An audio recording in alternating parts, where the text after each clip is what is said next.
Real quick, before we jump into content for today, there is another serve opportunity that you have as well right now, and it's one of the biggest ones of the year. It's one of the toughest ones of the year. We start football concessions next Friday night. So if you are maybe new around here, we as a church, we staff Big Walnut High School's football concession stands for all of their home games during the season, which is it's a huge endeavor, especially this year because Big Walnut is supposed to be really, really good. And they're expecting thousands and thousands of people at every home game. So it's going to be even more crazy this year than in the past, we think. So if you have never done that before, we would love to have you join us for that. It is hectic, it is crazy, but it is a whole lot of fun. So that starts next Friday. You can head to serve.citynorth.church to get information. I know we've had a lot of response so far. We've got a lot of signups, but we do still need some people for next Friday. So would love to have you join us for that. All right. This past week has been an interesting week. It's been a hectic week. Many of you know, but not everybody knows, my family is moving, and we're moving this coming week. Like, we're supposed to close this coming Thursday, which is crazy. And there's this really terrible thing that happens when you have kids. You just amass so much stuff. I mean, it's unbelievable. 95% of having children is great. And then there's the stuff. And so we have spent the last several weeks, but it really ramped up this past week, going through our walk-up attic, which we should have really just called our trash dump, because that's just where all the stuff went. I mean, we've probably gone through, and I am not exaggerating, we've probably gone through 40 to 45 bins of clothes. Right now, the back of our van is completely full of stuff that's got to go to Goodwill, and it's like the third or fourth trip we've made over there. The trash people are going to hate us this week. There's so much we've taken. I mean, it's been crazy. Well, one of the really interesting things about this journey, and we've been, when we moved back to Sunbury in 2016 to start City North, we owned a home in Kentucky at the time where we were living. And we moved back and believed that we were going to find a home, and we didn't. And we spent 17 months living with my parents, with 2 young children. Still didn't find a home. Finally, our house in Kentucky sold, and we began the process of looking for a place, and it just nothing happened. And all the way back in 2017, I remember saying to Vanessa, the market is just crazy right now. And I'm not willing to pay the prices. Like, I'm just not. We got ourselves in kind of a mess with the house in Kentucky. We're not doing it again. Like, it can't stay like this. And boy, I was right. But not in the way that I imagined. Because prices didn't fall. They went like that. And so for the last 9 years, we've rented a home, praying and believing that at some point the Lord would send something our way. But there's an interesting thing that happened through that whole process. I especially became so fixated on trying to make the right decision that I got very paralyzed about making no decisions. And unfortunately, sometimes in our faith in particular, that can be kind of a very negative side effect of wanting to do what God wants us to do. For me, this has happened many different times in my life. It was huge with the house. And although it wasn't specifically always tied to faith, a lot of it was financial. The reality is I can look back at so many different moments in my life when I just wasn't sure what God wanted me to do. And out of fear of not wanting to do the wrong thing, I just did nothing. And if you follow Jesus for any period of time, you can probably relate to that, at least in some capacity. It's something that every Christian deals with, even people that are very confident in their decision-making process. When we care deeply about obeying God, it can become easy to make no decisions because we don't want to make the wrong one. Now, the series that we're in, the message series that we're in, Strong and Courageous, there was the story that I told last week that we looked through last week is the kind of story that biblically can actually make this even harder. And I'm not going to go through the whole sermon from last week, but we looked at this guy named Achan, and what he did was he messed up in a big way. He disobeyed God in a very direct way. And because of it, there were very severe consequences for the nation of Israel as a whole and for him. And sometimes when we read stories like that, it can really cement this idea even more. Well, I want to obey God, and I can see what happens when people like him disobey God. So what do I do with that? And for churches, sometimes we can get the same way. For those of us who help lead City North, for the directional team and the elders and the trustees, as we gather and when we talk through things and make decisions, it can become easy to come to a place of being paralyzed because we don't want to make the wrong call in a season where maybe we don't feel like God is showing us something very specifically. And this is especially true when we read stories like we did last week. And so the question then today is, if obedience is so important to God, how do we become people, how do we become a church that doesn't become paralyzed by fear of disobedience, but instead continues to move forward with strength, courage, and confidence? Unfortunately, the Bible doesn't make us sit in that question very long, because the very next story after what we covered last week deals with this. This is one of the things I love the most about reading the Bible as narrative. Because when we read the Bible as narrative, we can often see how this story connects to this story, and they aren't isolated, but they're showing, here's an example of this sort of human behavior, and then here's an example of this sort of human behavior, and we can compare, and we can contrast, and we can learn so much more about who God is and who we are by approaching the narrative in the Bible this way. So, last week we looked at Joshua 6 and Joshua 7. Today we're looking at Joshua 9 and Joshua 10. What's critical to understand is, again, this follows almost immediately the story that we looked at last week. Okay? And then in the meantime, in chapter 8, there's some stories about how Israel defeats the nation of the city of Ai, and how God renews his covenant with his people. And then we jump right into Joshua chapter 9. And I'm going to read a decent amount here, just get through it and make a couple of comments toward the end. Here's what we find in Joshua chapter 9, starting in verse 1. Now, when all the kings west of the Jordan heard about these things, about the victories that Joshua and the Israelites had won, the kings in the hill country, in the western foothills, and along the entire coast of the Mediterranean Sea, as far as Lebanon, and it lists the kings of the Hittites, Amorites, Canaanites, Perizzites, Hivites, and Jebusites. They came together to wage war against Joshua and Israel. However, when the people of Gibeon heard what Joshua had done to Jericho and Ai, they resorted to a ruse. They went as a delegation whose donkeys were loaded with worn-out sacks and old wineskins, cracked and mended. They put worn and patched sandals on their feet, and they wore old clothes. All the bread of their food supply was dry and moldy. Then they went to Joshua in the camp at Gilgal and said to him and to the Israelites, "We've come from a different country. Make a treaty with us." So the Israelites said to the Hivites, but perhaps you live near us. How can we make a treaty with you? "We're your servants," they said to Joshua. So, side note, like when somebody doesn't answer the direct question, that usually means they're lying. But Joshua asked, "Who are you? And where do you come from?" And they answered him, "Your servants have come from a very distant country because of the fame of the Lord your God. For we've heard reports of him, all that he did in Egypt, and all that he did to the two kings of the Amorites east of the Jordan, Sihon, king of Heshbon, and Og, king of Bashan, who reigned in Ashtaroth. And our elders and all those living in our country said to us, 'Take provisions for your journey, go and meet them, and say to them, we're your servants. Make a treaty with us. This bread of ours was warm when we packed it at home on the day we left to come to you. But now see how dry and moldy it is. And these wineskins that were filled were new, but see how cracked they are. And our clothes and sandals are worn out by the very long journey.' So the Israelites sampled their provisions, but did not inquire of the Lord. Then Joshua made a treaty of peace with them to let them live. And the leaders of the assembly ratified it by oath." Now this is a big misstep for Israel.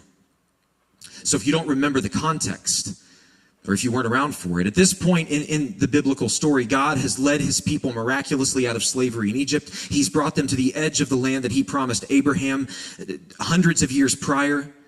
And as he leads them into the promised land, what he says to Joshua and the people is, "Go in and destroy the people of the land, drive them out." And while on the surface that might seem a little cruel, it might seem a little harsh, we're not going to get into all the ins and outs of why that was, but God wanted to create an area where his people could live, and they could live for him alone, and he didn't want them to be led astray by the people that were living in the land who didn't worship him, right? The point is, what God had specifically commanded of Joshua and of the Israelites was to drive the people out. And now Joshua, unbeknownst to him, and the Israelites have made a treaty with people who live right smack dab in the middle of the promised land. And the one little line in there is critical. It says they did not inquire of the Lord. So these people come and they have this elaborate ruse, and Joshua and his leaders, they just fall right into it. They don't ask God what to do. They make the best decision that they can in this moment. And unfortunately, that is something that then violates the command that God had given them. Now, the story continues for a little bit as it finishes out chapter 9. And then we reach a critical moment at the beginning of chapter 10 in verse 6, where we find this. It says, the Gibeonites then sent word to Joshua in the camp of Gilgal. Do not abandon your servants. Come up to us quickly and save us. Help us, because all the Amorite kings from the hill country have joined forces against us. So pause there for just a moment. Here's what's happened in the background. That army that had amassed to come against Joshua and the Israelites, they heard that the Gibeonites made a treaty. And so now they're marching toward Joshua at Gilgal, but on the way, they stop to destroy the Gibeonites. So the Gibeonites send word. At this point, Joshua knows that they are not from a foreign land. Joshua knows that they live in the promised land. They've figured it out by now, and they send word. Now, here's what's interesting to me about this. Joshua and the Israelites could have just said, yeah, we're coming, and not gone. And if they would have done that, the Gibeonites would have been totally destroyed. They would have been completely wiped out. And without Joshua breaking his treaty, sort of, he could have still accomplished what God had asked him to do originally. Right? Because the treaty was that Israel wouldn't harm the Gibeonites. But Joshua could have allowed the army to destroy the Gibeonites. And so this is a huge moment. Because to this point, every battle that Israel has won along the way, they have won because God was with them. If Joshua decides to march and to go to defend the Gibeonites, what he's doing is he's putting God in a position where God's going to have to make a choice. Will he stand with Israel and will he fight for them so that they can be victorious, or will he not? God wanted these people driven out from the land. So what's God going to do? Well, Joshua decides to honor the treaty. And in verse 7, as it continues, we find out what Joshua does, and we find out more critically what God does. So Joshua marched up from Gilgal with his entire army, including all the best fighting men. And the Lord said to Joshua, do not be afraid of them. I've given them into your hand. None of them will be able to withstand you. So after an all-night march from Gilgal, Joshua took them by surprise. The Lord threw them into confusion before Israel. So Joshua and all the Israelites defeated them completely at Gibeon. Israel pursued them along the road, going up to Beth Horon, and cut them down all the way to Azekah and Makkedah. As they fled before Israel on the road down from Beth Horon to Azekah, the Lord hurled large hailstones down on them, and more of them died from the hail than were killed by the swords of the Israelites. On that day, the Lord gave the Amorites over to Israel. Joshua said to the Lord in the presence of Israel, sun, stand still over Gibeon, and you, moon, over the valley of Ajalon. So the sun stood still and the moon stopped, till the nation avenged itself on its enemies, as it is written in the book of Jashar. The sun stopped in the middle of the sky and delayed going down about a full day. There's never been a day like it before or since. A day when the Lord listened to a human being. Surely the Lord was fighting for Israel. This is a cool moment. It's an incredible miracle that God does. And if you just pull this story out and don't understand this story in the light of the story prior, you miss a ton of the power. Because again, In Joshua's chapter 6 and 7, we find a story of a man who chooses to disobey what God says. Israel pays, the Lord does not stand with them, and that man is destroyed. And then in Joshua 9 and 10, we find the story of Joshua and his leaders making a foolish treaty, not inquiring of the Lord. And instead of Israel paying for that and Joshua paying for that, the Lord stands with them and performs an incredible miracle. And this is the power of biblical narrative, because if you read all of this together, you have to pause and go, why? Why this outcome in this story and this outcome in this story? What's different about the two? Why does God respond this way? See, good stories, good narrative, it doesn't just teach you a thing. It puts you into the middle of it. Good narrative invites you into the story and invites you to reflect on what's happening. And that's exactly what the book of Joshua is doing here. Why? Why?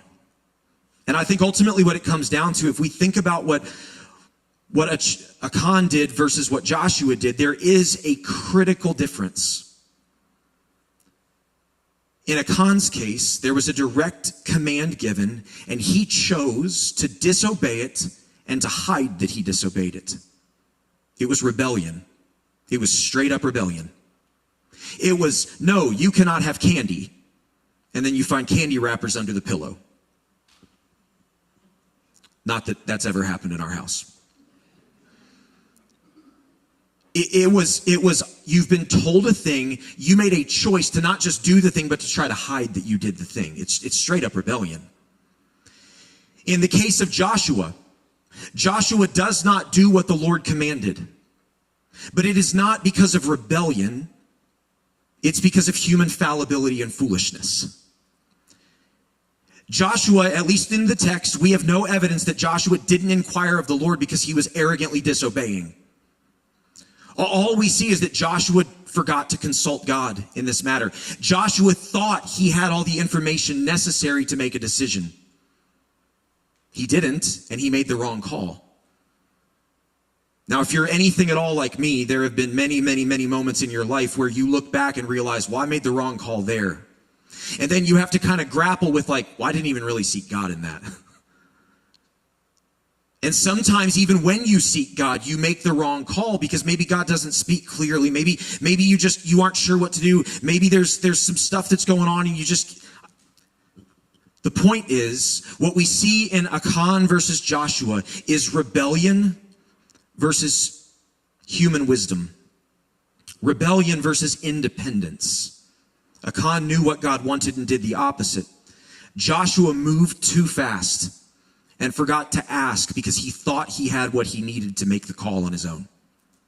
And those are fundamentally different heart postures. Because when we look at the narrative of the Bible from beginning to end, I've talked about this so many times here.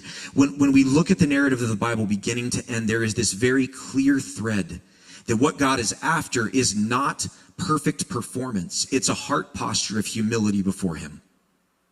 And even with a heart posture of absolute humility before God, that doesn't solve the fact that we are flawed humans who sometimes do the wrong things. But again, let's return to the question.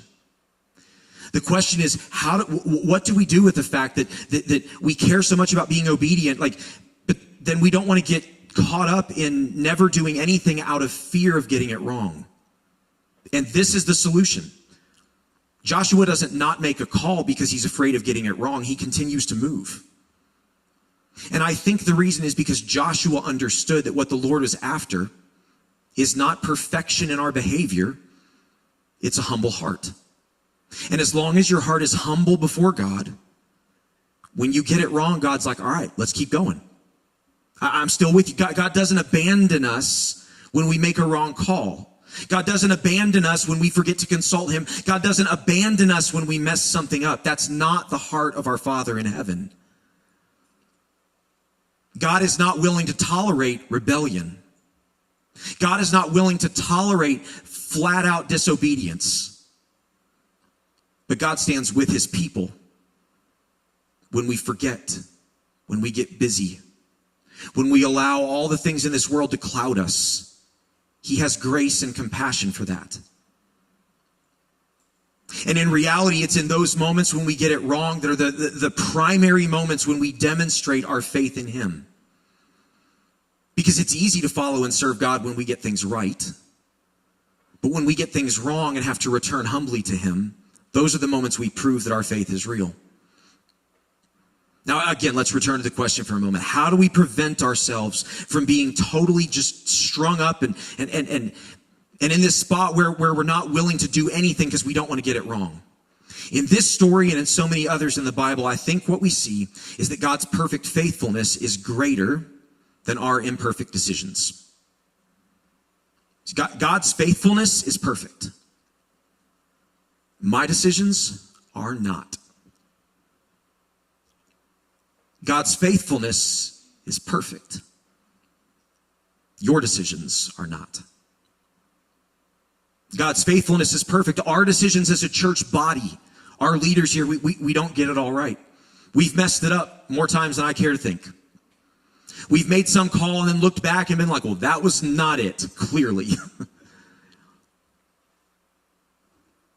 When we make those decisions desiring to pull one over on God, the consequences will be significant. When we rebel against him, the consequences are significant. When we mess up because we're independent, fallible humans, God is patient and kind, and he's gracious. And in the case of Joshua and the Israelites, not only is God like, hey, we'll get through it, God stands and fights for them.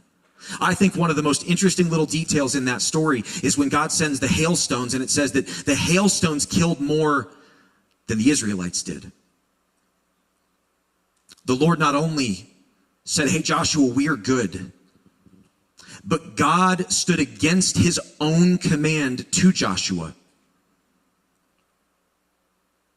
God sided with Joshua and the Gibeonites because God was more concerned with his covenant toward Joshua than he was about driving the people from the land. God is faithful. He is perfectly faithful. And when we mess up, when we do it with a humble heart, because we all will mess up, you follow the Lord for any period of time and you're going to get it wrong. And then you're going to get it wrong again. And hopefully over time you learn and you become wiser and you learn to listen to God better. But the Lord stands with us in our imperfect decision making because of his perfect faithfulness. So then the question shifts to, okay, but let's not take advantage. So how do we not take advantage? Right?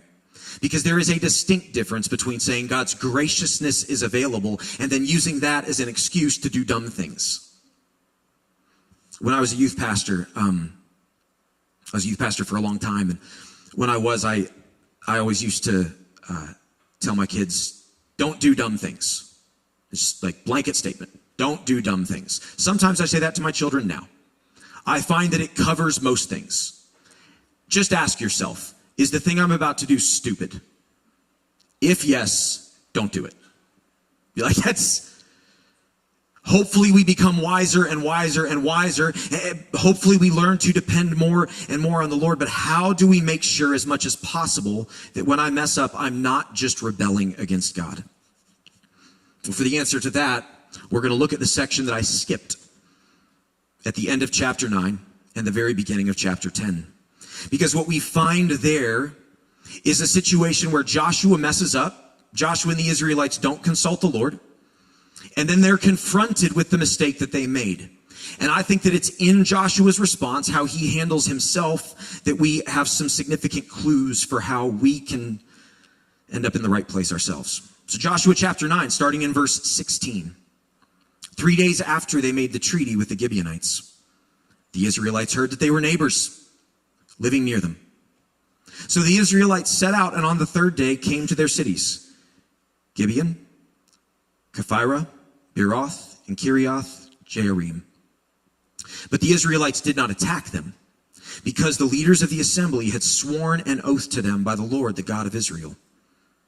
Now at this point, the people get mad at Joshua. And so the whole assembly grumbled against the leaders. But the leaders answered, we have given them our oath. by the Lord, the God of Israel, and we cannot touch them now. So this is what we will do to them. We will let them live so that God's wrath will not fall on us for breaking the oath we swore to them. This is a curious response. Joshua and the leaders say, we can't kill them because we promised we wouldn't. And if we kill them, God will pour his wrath out on us. Now, you would think in the context of the narrative that they'd be like, yeah, we have to kill them because God told us to drive everyone out from the land. But what Joshua and the leaders understood is that what God was fundamentally concerned with was not a pure land, it was a pure people. And it was a pure people that demonstrated to the world who he was by the way they behaved. And so if Joshua had made an oath to the Gibeonites, and then word spread that Joshua had made an oath with the Gibeonites, and then Joshua came in and destroyed the Gibeonites, the question would not have been, how does that reflect on Joshua? It would have been, how does that reflect on God? What Joshua and the leaders do here is critical because they choose to represent God consistently with who he is. Because that was the entire point of God calling a people, was so that the world could see who he was. So Joshua and the leaders, they own their choice. They say, we did a thing, we have to live with it now. And not only do we have to live with it, but we have to understand that what we do in response now is going to reflect on who God is. It is critical as people of God, as a church, that we understand that whatever we do reflects on him. So when we make a mistake, we're not going to try to hide it. We're not going to try to bury it. We're not going to try to come up with a way around it. We're just going to own it. We're going to allow authenticity and transparency and honesty to govern everything that we do. Because that's who the Lord is. This is the first step. It's the first thing that happens. Joshua and the leaders, they own their choice. They're humble about it. They recognize that it reflects the Lord. Then as the story continues, a couple verses later, Joshua summoned the Gibeonites, and he addresses them. And he says, why did you lie to us? Why did you deceive us by saying we live a long way from you, while actually you live near us? He says, you're now under a curse. You will never be released from service as woodcutters and water carriers for the house of my God. And they answered Joshua, the Gibeonites. They say, your servants were clearly told how the Lord your God had commanded his servant Moses to give you the whole land and to wipe out all its inhabitants from before you. So we feared for our lives because of you, and that is why we did this. We're now in your hands. Do to us whatever seems good and right to you. So Joshua saved them from the Israelites, and they did not kill them. That day he made the Gibeonites woodcutters and water carriers for the assembly, to provide for the needs of the altar of the Lord at the place the Lord would choose. And that's where they are. And that is what they are to this day. So first, Joshua and the Israelites, they own up to what they did, or Joshua and the leaders, they own up. The people say, why did you do this? We need to kill him. And Joshua's like, yeah, we messed this up. We messed it up, but we can't do anything about it now because we swore an oath.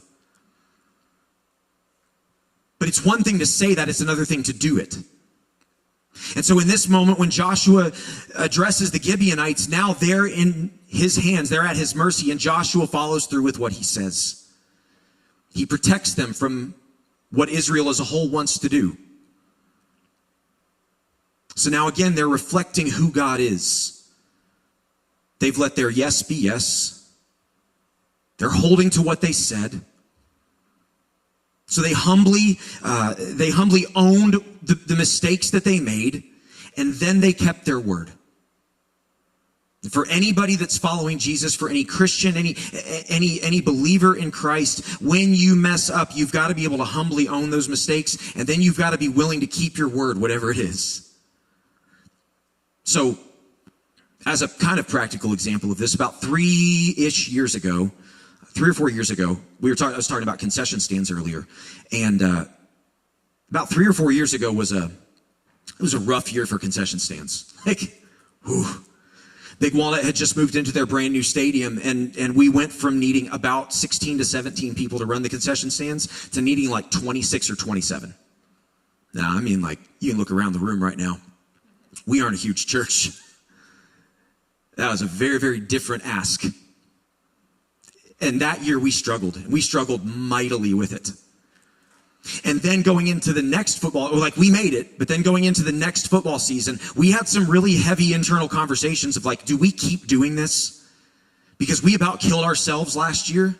We burned people out. Like, is this wise? And we sought the Lord, and we didn't hear anything specific from him. And we're like, maybe we messed up last year by saying we'd do all these games. We don't know. The Lord wasn't giving us any kind of clear direction. And here's what I'll tell you. As we had those conversations internally, our leadership, we got to this point where the decision became, we told him we would. We told him we would, so we will. And we're going to have to trust that God will honor that somehow, because we don't know how we're going to staff this. We're just going to have to trust God, and we're going to have to tell them this year, hey, last year we about killed ourselves. We're committing to you for this year, but depending on how this year goes, we don't know what next year's going to look like.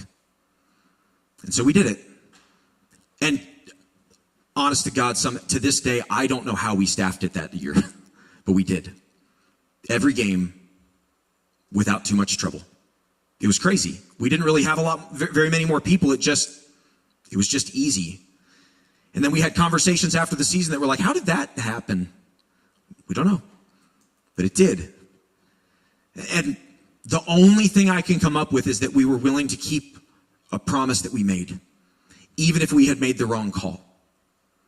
And I don't say that to toot my horn or any of our leaders' horns. All I'm saying is that when God's people maybe make a mistake, but keep their word, God typically shows up in pretty big fashion. Not because we got it right, but because he is faithful. So the people, Joshua, they own what they do, they keep their word, and then finally in Joshua chapter 10, verses 6 and 7, which you read a few minutes ago, the Gibeonites then sent word to Joshua in the camp at Gilgal, do not abandon your servants. Come up to us quickly and save us. Help us, because all the Amorite kings from the hill country have joined forces against us. So Joshua marched up from Gilgal with his entire army, including all the best fighting men. The final thing that Joshua and the people do is they move. They could have not. They could have just stayed where they were. They could have allowed the Amorites to destroy the Gibeonites and said, well, we didn't destroy them. But they owned what they did. They kept their word. And when the time came, they moved with courage. And if you circle back and read the narrative again, what you see is that God doesn't promise that Israel will win the battle until they've already begun the march. Because it's one thing to say you're going to keep your word, but it's a whole different thing to do it when the rubber meets the road. And once they do, God speaks, and God says to Joshua, don't be afraid. I've got you. And he does. So what do we do? How do we, as best we can, and this is for each of us individually.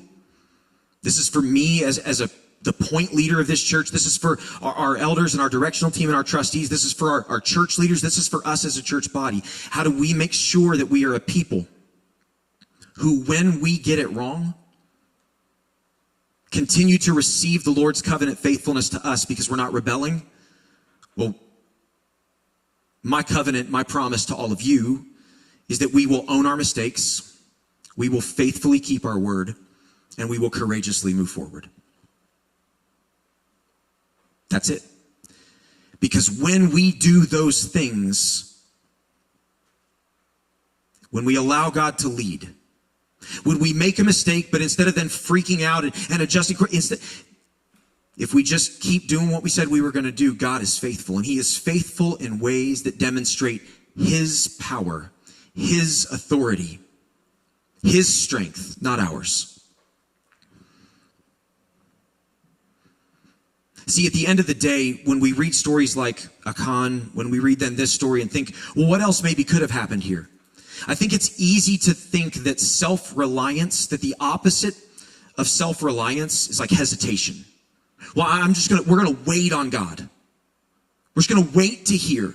And until we hear from God, we're not going to do anything at all.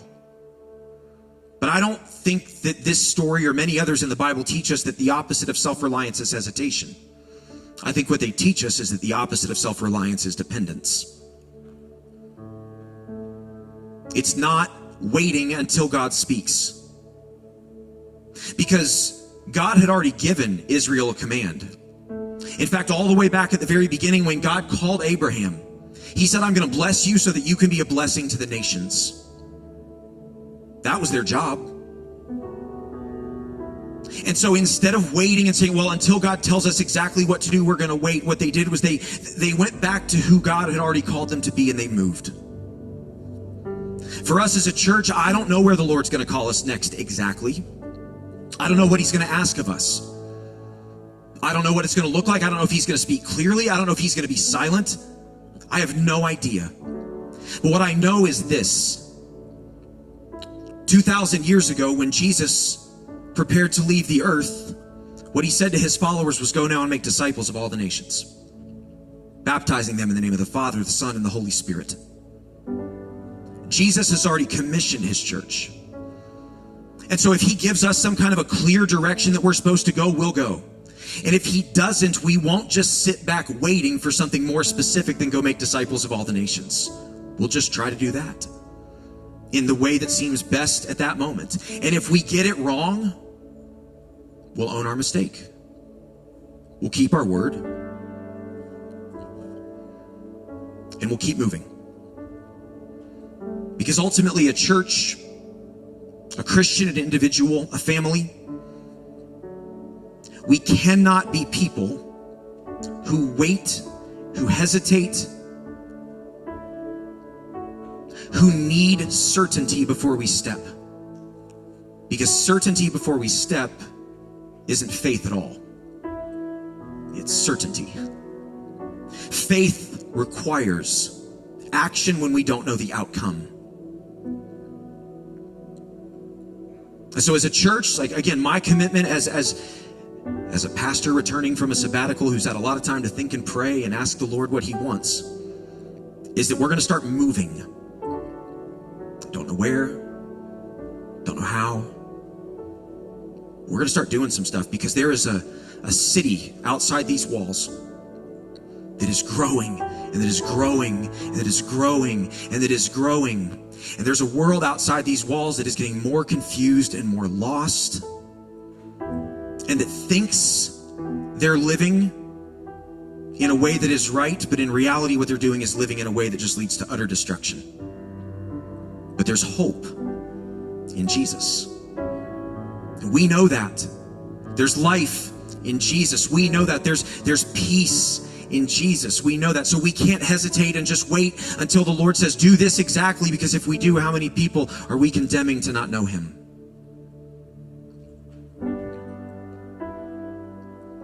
We might get it wrong. We probably will. Because some of us are wired to learn the hard way. Some of us are wired that we don't learn the thing we need to learn until we mess the thing up. Some of us have to mess it up about 6 or 7 times.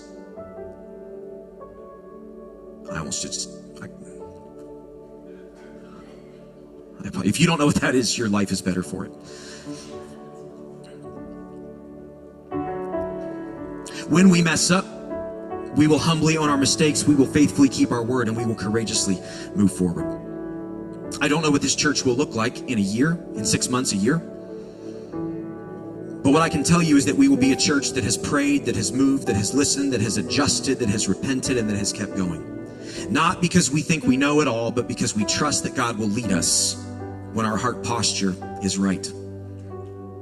This is where we're going. We're going to move, not in arrogance, but in confidence, because we are dependent. Because our greatest safety is not in making perfect decisions. It's in having a Father in heaven who leads imperfect children. Let's pray today.